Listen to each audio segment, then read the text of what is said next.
करीन और able fight करने लगे थे तो लियन सोच रही थी कि मुझे कैसे भी करके उन दोनों को रोकना होगा, लेकिन अभी वो दोनों बहुत ज्यादा गुस्सा है और मेरी एक बात भी नहीं सुन रहे। करीन एबल के सारी वार रोक लेता है और कहता है कि तुम तो मुझे मारने की बात कर रहे थे, तो अभी इतनी देर क्यों लगा रहे हो। ये सुनकर एबल को और ज्यादा गुस्सा आया। यहाँ पे लियन को कुछ समझ में नहीं आ रहा था कि वो उन दोनों को कैसे रोके। तभी उसे आइडिया आया और वो पैर में दर्द होने का नाटक करने लगी। तुरंत ही करीन और एबल ने फाइट करना बंद किया और वो दोनों वरीडली लियन की ओर देखने लगे।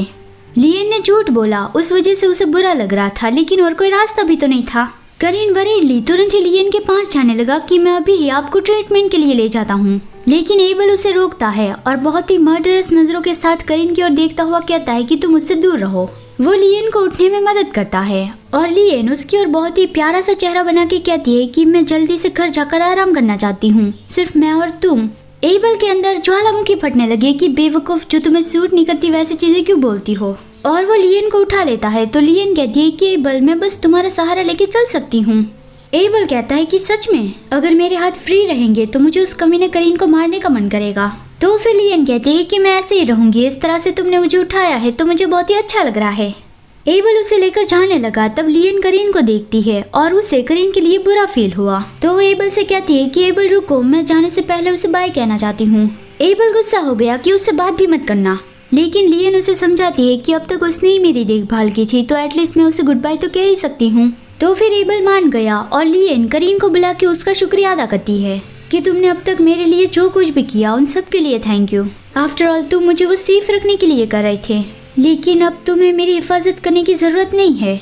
मैं जितने दिखती हूँ उससे कई गुना स्ट्रांग हूँ। मैंने जो फैसला किया है उसकी जिम्मेदारी उठाने जितनी तो मैं स्ट्रांग हूँ ही। तो फिर तुमने जो वादा मुझे किया था, मैं चाहती हूँ कि वो तुम किसी और को करो।